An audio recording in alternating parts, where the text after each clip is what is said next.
Welcome. Welcome to Olympia Brown Unitarian Universalist Church. I am the Reverend Danielle Lindstrom. My pronouns are she, her, hers, and it is a joy to be together again. You are welcome here. Our mission as a church is to be a community of hope, challenging us to transform ourselves, promote love and justice, respect all faiths, and shepherd our planet. It's who we are, who we strive to be. You are welcome here. As we gather, may we make space for all that we bring each and every time we come together, for this is one of the promises of our faith tradition. All of who you are is welcome in our co-created and shared sacred space. Welcome, welcome, welcome. We begin our service with shared ritual, lighting our chalice, the symbol of our Unitarian Universalist tradition. The chalice is a vessel filled with light, filled with the fire of love, the flames of justice, the embers of compassion, a light helping always to guide us home. Our words, a responsive reading by Amanda Poppy. This is the home that love made. It is full of the love that the founders felt when they planned out these walls and raised these beams above us. I invite you to join me. This is the home that love made. Let's say it together. This is the home that love made. It is full of the love of all who have worshiped here, those who have celebrated and grieved here, the babies dedicated, couples married, and family members mourned here. If you'll join me, this is the home that love made. It is full of the love of our children as they learn and laugh together, and our youth as they grow into their own sense of purpose and meaning. This is the home that love made. It is full of the love of the staff who have served it, full of their hopes for this congregation, their hard work and their acts of determination. This is the home that love made. It is full of the love of the choir, the love made so clear, lifted in all voices here on Sunday morning. This is the home that love made. It is full of our love. The love of this community, despite our differences and our disagreements. The love that holds us together as a people. This is the home that love made. Can you feel it? Can you feel it? May that love be with us always. Amen and blessed be. And now it's time for the message for all ages.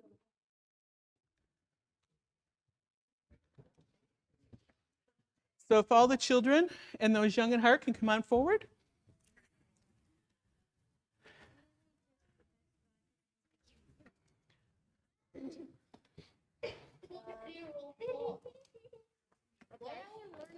What are you learning about Tootsie Rolls?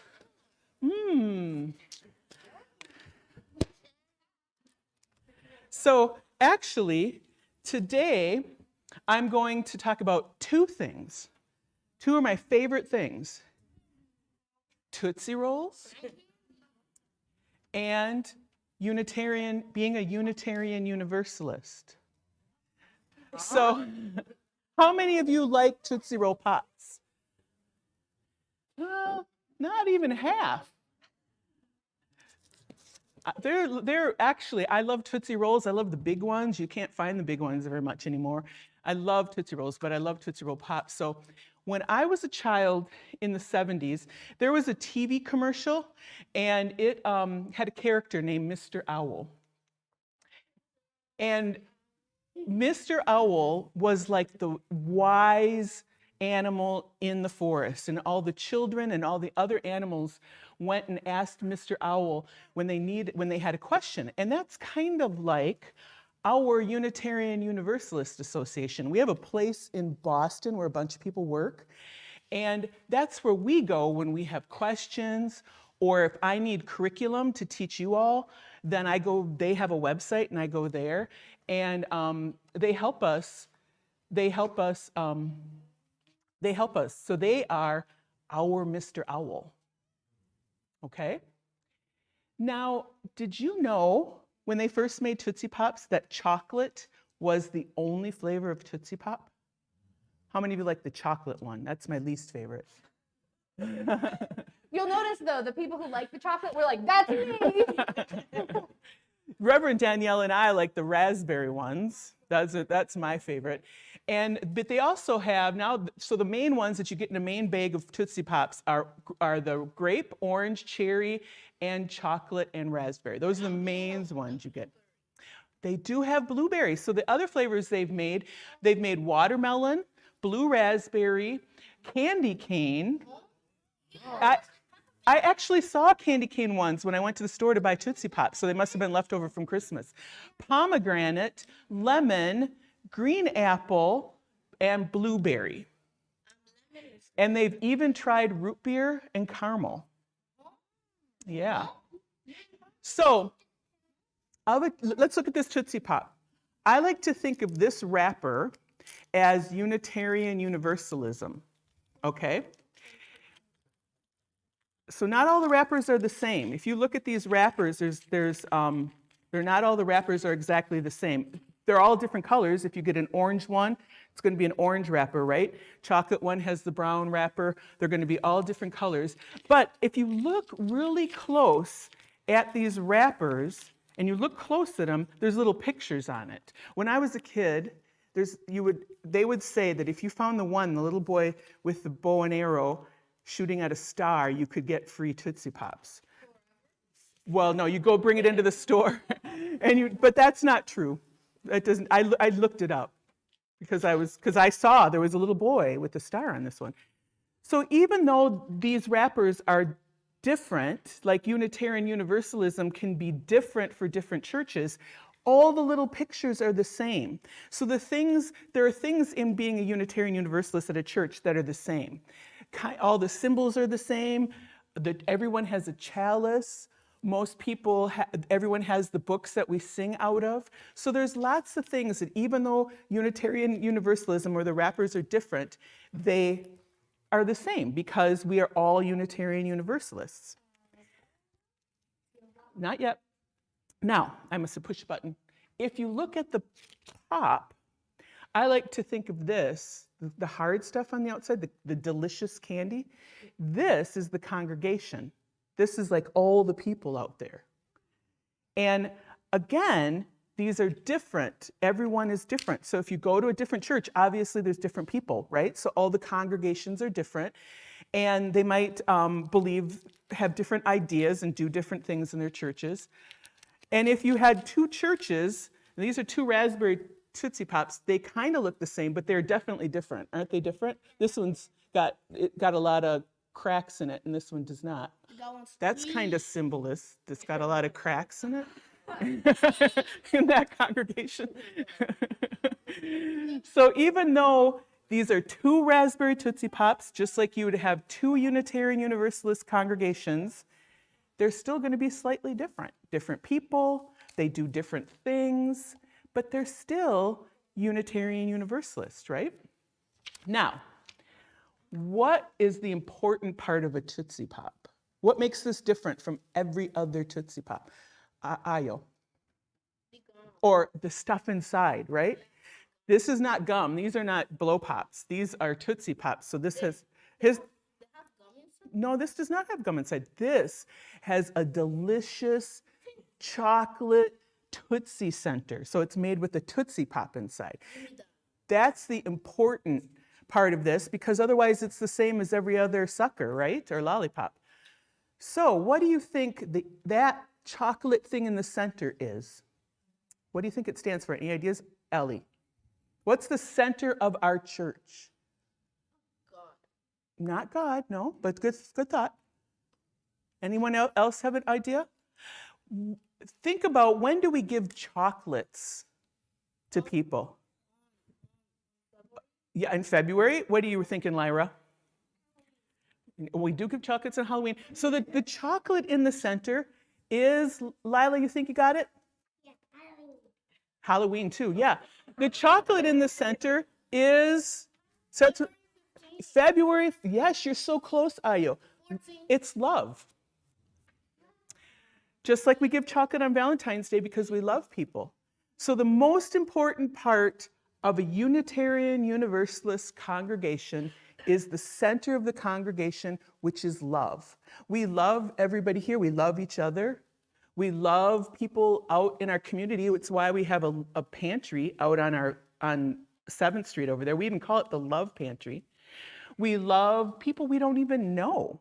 We help people we don't even know, because the important part of a Unitarian Universalist church is love. We even have 8 principles that are all about love. Yes, isn't that amazing? Our 8 principles: kindness is about love, learning from other people is about love, taking care of the world is about love. All those things, love is the center of a Unitarian Universalist church. So from now on, you can think about a Tootsie Pop is like a Unitarian Universalism. So, how many licks? How many licks does it take to get to the center of a Tootsie Pop? What do you think, Ayo? 147. Do you know when they first made them, the outside was much thicker and it took 9,000 licks? And then as time has gone on and people watch this commercial, this advert, they would count, and 9,000 was an awful lot, so they made the outside thinner. Oh, we need sound there. You turned it off. No, we're gonna try it again as soon as we got sound. You ready? Whoops. It's being difficult. Mr. Turtle, how many licks does it take to get to the Tootsie Roll center of a Tootsie Pop? I never made it without biting. Ask Mr. Owl, for he is the wisest of us all. Mr. Owl, how many licks does it take to get to the Tootsie Roll center of a Tootsie Pop? A good question. Let's find out. 1, 2, 3, 3. If there's anything I can't stand, it's a smart owl. Sometimes we gather to tell stories about who we are, where we came from, where we might be going. Although now, as I say this very first sentence, I realize that's kind of what we try to do every Sunday, isn't it? To say who we are, where we're going, what we hope to be. This morning, we are gathering to share the story of us, at least part of it. The story of us as Unitarian Universalists, gathered in a Unitarian Universalist church. Some of us have been here for decades, some of us new to the pews, most of us somewhere in between. There is a lineage here. There is history and story here holding us. You can see that in our windows. These are profound Universalist symbols. The Good Shepherd window was installed in 1896. All are saved, and so many of the parables of the Lamb represented in that window. The anchor, the sure and steadfast anchor, a promise of universal salvation meant to steady people during life's storms. The cross and the crown. There will be times of struggle, but hope will prevail, though that is a more modern retelling. The sheaf of wheat, all people gathered together in salvation. The forget-me-not window, in honor of the 10 people who organized this church in 1842. Each of these windows has a story. We have Olympia Brown there, made by a member, George Bray, who the hall downstairs is named for.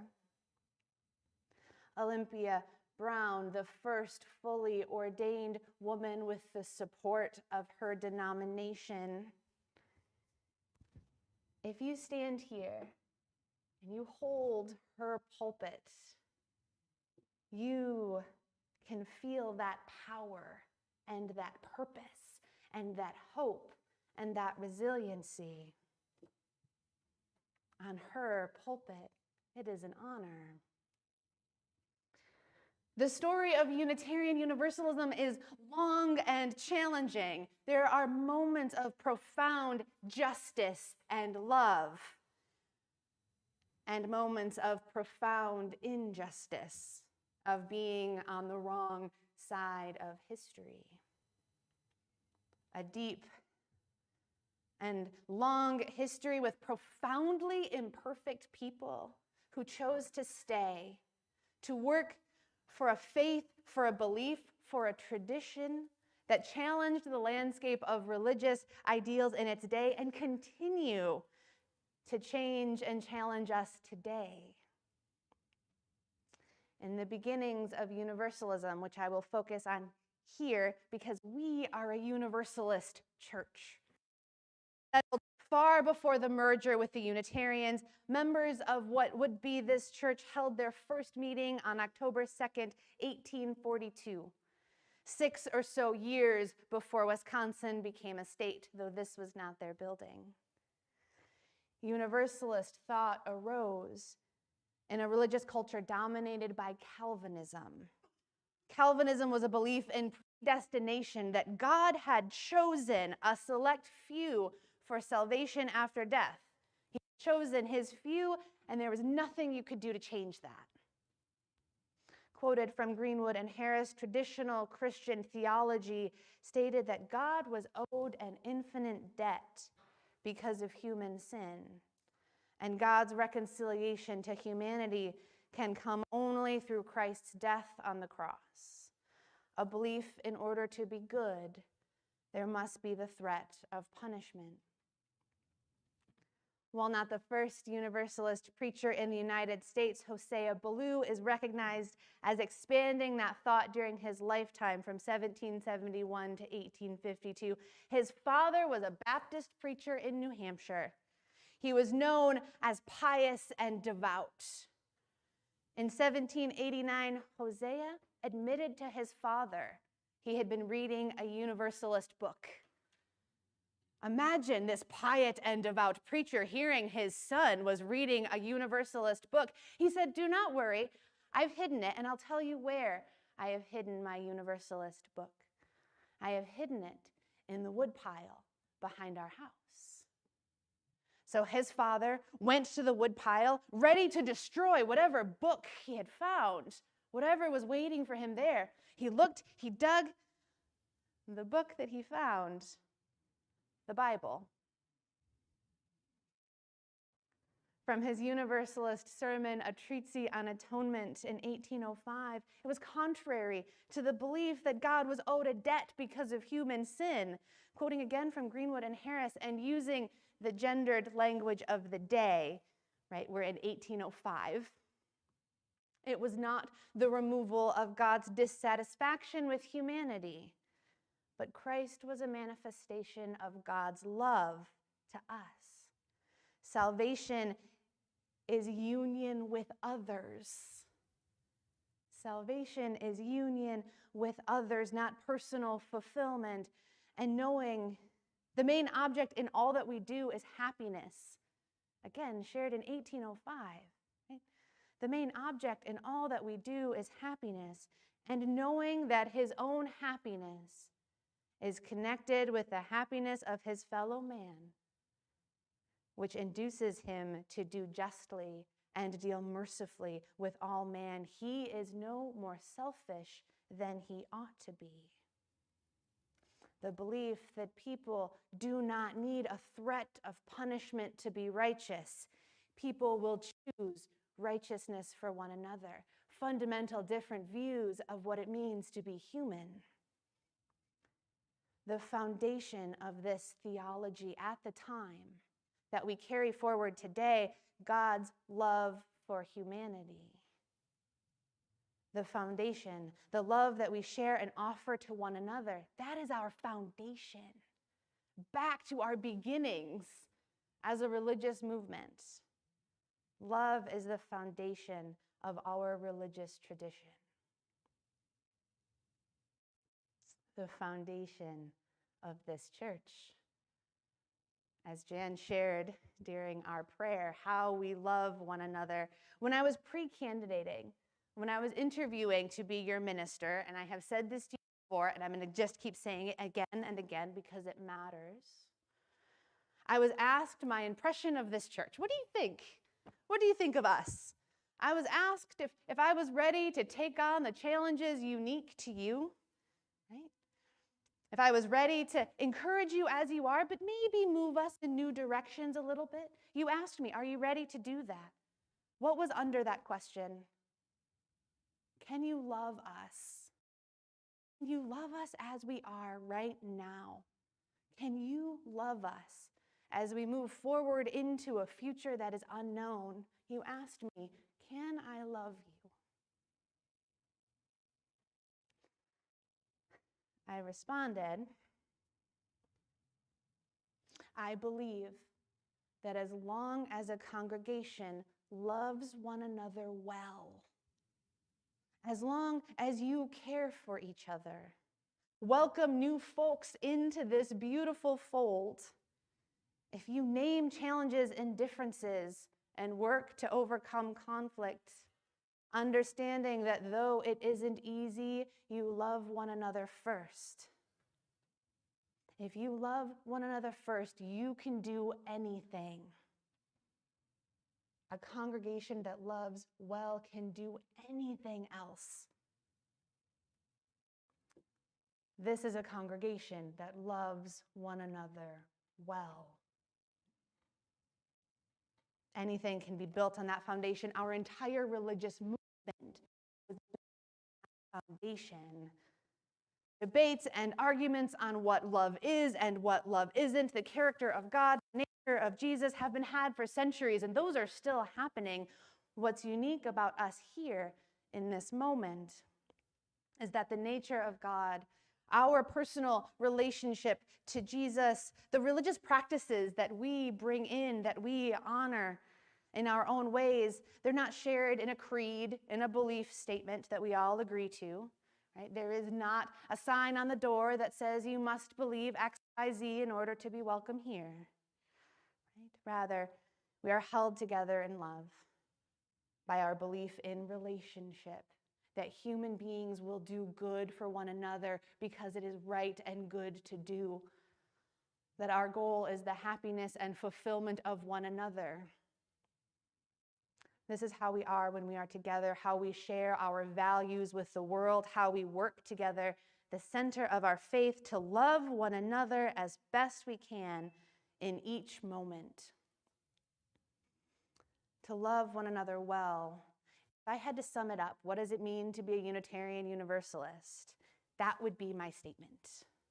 We are called to love each other as best we can, imperfectly, and thoughtfully and carefully and beautifully and mistake-ridden and I'm sorry filled. I will try better next time. Filled love. Love is an action word in this faith tradition. Since their respective beginnings here in the United States, Unitarians, Universalists, and then the combined denomination of Unitarian Universalists have been working to define what this means in concise, thought-provoking, and memorable statements, trying to figure out what does all of this mean? Who are we and how do we tell other people about us? For example, the Universalists. This is what the Universalists believed in 1803, the Winchester Profession. We believe that the Holy Scriptures of Old and New Testament contain a revelation of the character of God and of the duty, interest, and final destination of mankind. We believe there is one God whose nature is love, 1803, whose nature is love, revealed in one Lord Jesus Christ by one Holy Spirit of grace, who will finally restore the whole family of mankind to holiness and happiness. We believe that holiness and true happiness are inseparably connected, and that believers ought to be careful to maintain order and practice good works, for these things are good and profitable unto men. That was the statement in 1803 of the Universalists. The Unitarians, 1870 to the 1920s, believe in the fatherhood of God, the brotherhood of man, the leadership of Jesus, salvation by character, the progress of mankind onward and upward forever. A little more memorable, that one. The merger. And the Unitarians and the Universalists in 1961 said yes to one another. Yes, we can do more together than we can alone. They had to figure out what they were agreeing to. Their statement from 1961, in accordance with these corporate purposes, the members of the Unitarian Universalist Association, dedicated to the principles of a free faith, unite in seeking to strengthen one another in a free and disciplined search for truth as the foundation of our religious fellowship, to cherish and spread the universal truths taught by the great prophets and teachers of humanity in every age and tradition, immemorially summarized in the Judeo-Christian heritage as love to God and love to man, to affirm, defend, and promote the supreme worth of every human personality, the dignity of man, and use the democratic method in human relationships, to implement our vision of one world by striving for a world community founded on ideals of brotherhood, justice, and peace, to serve the needs of member churches and fellowships, to organize new churches and fellowships, and to extend and strengthen liberal religion, to encourage cooperation with men of goodwill in every land. Those were the agreements in 1961, a little different than what we have today. But you can hear some of the inspirations, yeah? Our current principles, purposes, sources, statement of freedom of belief, they can be found in the first couple pages of the hymn book, but we also have copies for later. These were created in 1985, and they were a radical departure from what we heard in 1961. The 7 principles, the inherent worth and dignity of every person. We took out all of the gendered language, something that this church is quite proud of because this church did that in the 70s with Reverend Tony Larson, marking out all of the gendered language in the hymn book. So just for a little bit of perspective on this, radical changes between 1961 and 1985, 24 years apart. Those changes happened in 24 years. Right? It has been 37 years since our principles and purposes have been revised in a significant way. We have changed in 37 years. We have changed. Our Unitarian Universalist Board of Trustees. So this is the board that governs all of our Unitarian Universalist churches, right? We are individual. They cannot tell us what to do. That is not our relationship. But they hold, as Leanne said, they hold us in their wisdom, in their hope, in their support of us as congregations. They heard a call coming from our churches over the last 37 years. The call came in the form of the 8th principle, saying, hey, this is missing. We need this. There was a study on our 5th principle, the democratic process. Are we truly using the democratic process in our congregations? There was a study done examining that. Conversations about have we changed? How have we changed? Surely we've changed, right? It became clear that it was time to revisit this. It was time to revisit our principles, our sources, our statement of belief, how we share who we are with the world. This came from conversations in our congregations.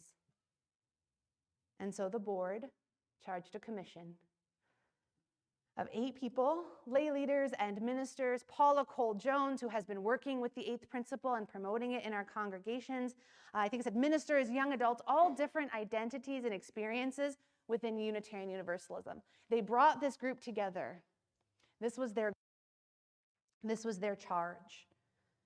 The Article 2 Study Commission is hereby charged, this is the work they were asked to do for us, is hereby charged to review Article 2 of the bylaws and propose any revisions that will enable our UUA, our member congregations, and our covenanted communities to be a relevant and powerful force for spiritual and moral growth, healing, and justice. The board believes that one core theological value shared widely by UUs is, any guesses? The board believes one core theological value shared widely by UUs is love. We see this in our Universalist history. The new principles and purposes should guide us in the transformation of ourselves, our communities, and our faith into active networks of collective care, restoration, and justice. The principles and purposes you will prepare should be a living document that challenges Unitarian Universalists to place the liberation of all in all its dimensions at the center of our lives. They should be honest about our past, name what we are facing and our aspirations and where we hope to be, not just for today, but looking into our future, looking out at the horizons. They should ask us to choose love in action as the path forward. That's the charge of this group of 8. Not a small charge.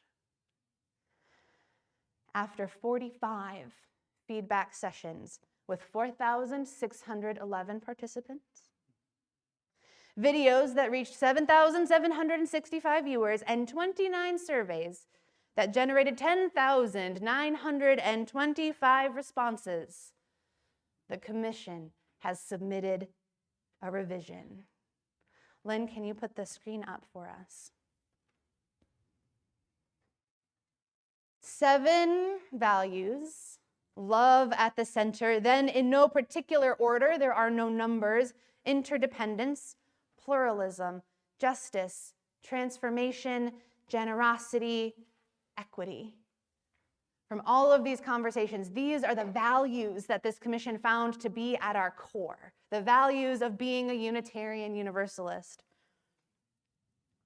Currently, at the beginning of our covenant, we say we affirm and promote our principles, but we know now, as much as ever, that we need to do more than affirm and promote ideas.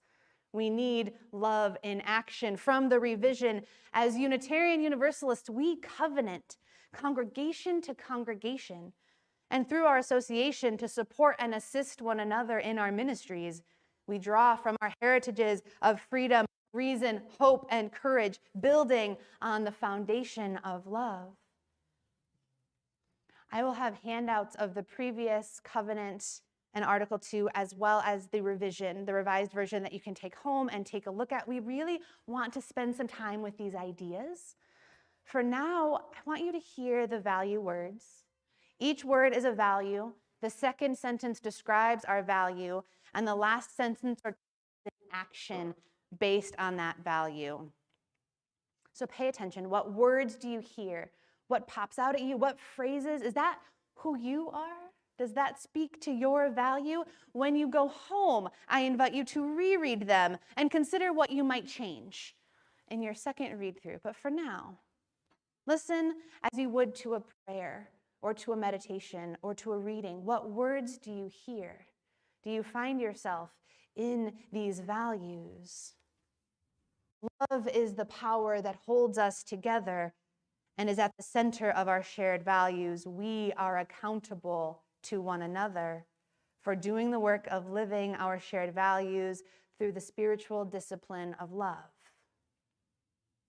Interdependence. We honor the interdependent web of all existence. We covenant to cherish earth and all beings by creating and nurturing relationships of care and respect. With humility and reverence, we acknowledge our place in the great web of life, and we work to repair harm and damaged relationships. Pluralism, we celebrate that all are sacred beings, diverse in culture, experience, and theology. We covenant to learn from one another in our free and responsible search for truth and meaning. We embrace our differences and commonalities with love, curiosity, and respect. Justice, we work to be diverse, multicultural, beloved communities where all thrive. We covenant to dismantle racism and all forms of systemic oppression. We support the use of inclusive democratic processes to make decisions. Transformation, we adapt to the changing world.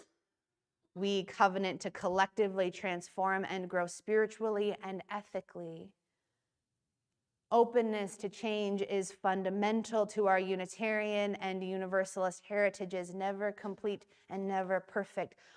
Openness to change is fundamental to our Unitarian and Universalist heritages, never complete and never perfect.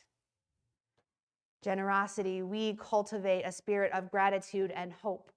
We covenant to freely and infinitely share our faith, presence, and resources. Our generosity connects us to one another in relationships of interdependence and mutuality. Equity.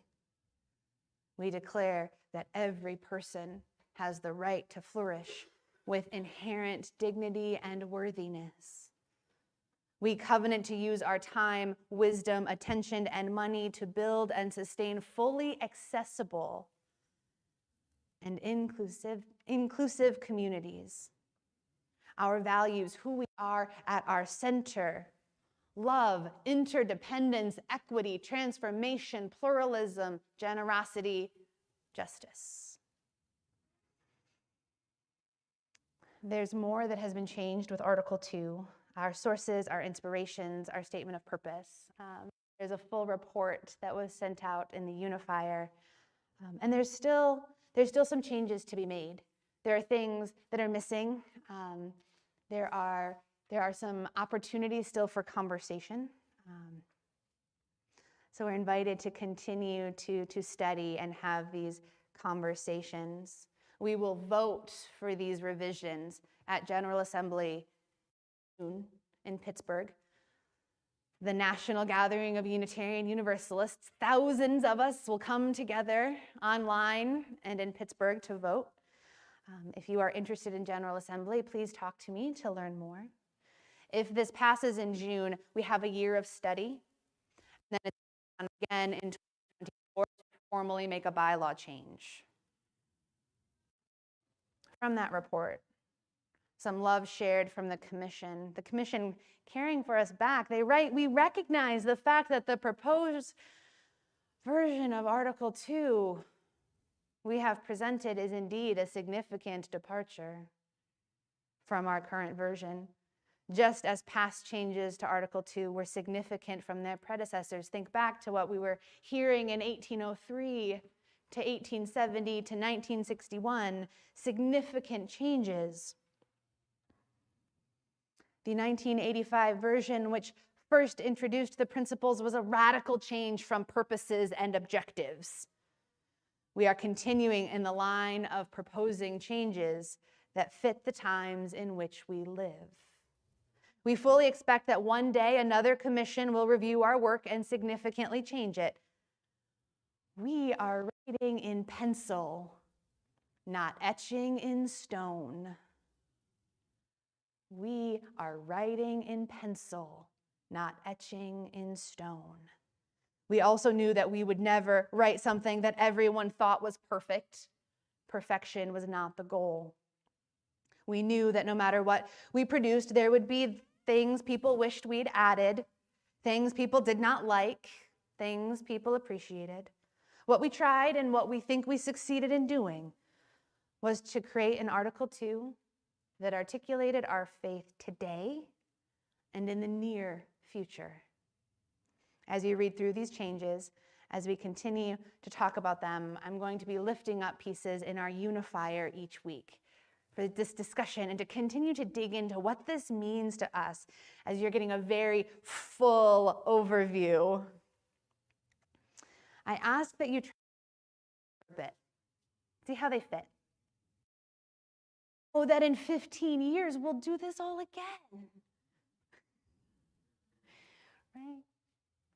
We're writing in pencil, not etching in stone. It is how we transform. It is our openness to change, which is fundamental to our Unitarian and Universalist heritages, never complete and never perfect.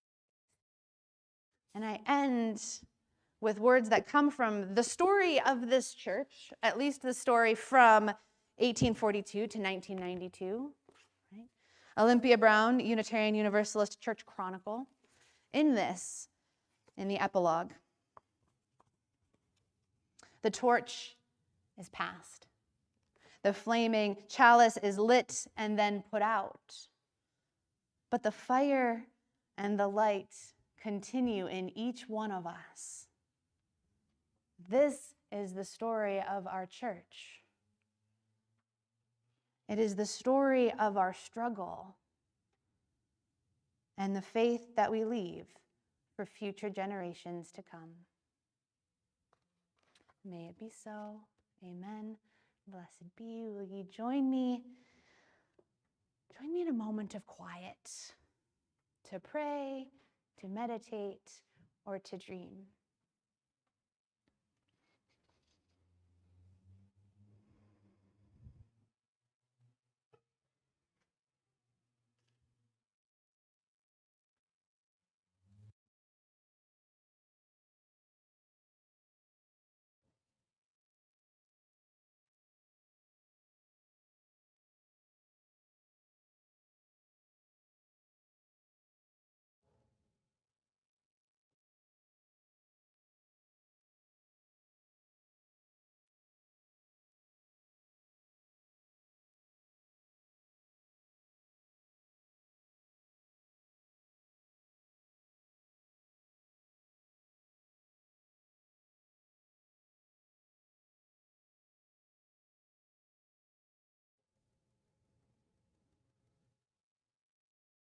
We extinguish our chalice, and you may be seated if you would like. We extinguish our chalice, but not the light of this community. That light cannot be extinguished, for it lives in each of us, reminding us that we are connected, held always in a larger love. This is the home that love made. This home has grown and changed, celebrated and mourned, sang and danced and cried. This is the home that love made. It is full of our love, the love of this community, despite our differences and our disagreements, the love that holds us together as people. Our worship is over. Our service begins. Go forth knowing that love and sharing it with those you meet. Go forth until we return again.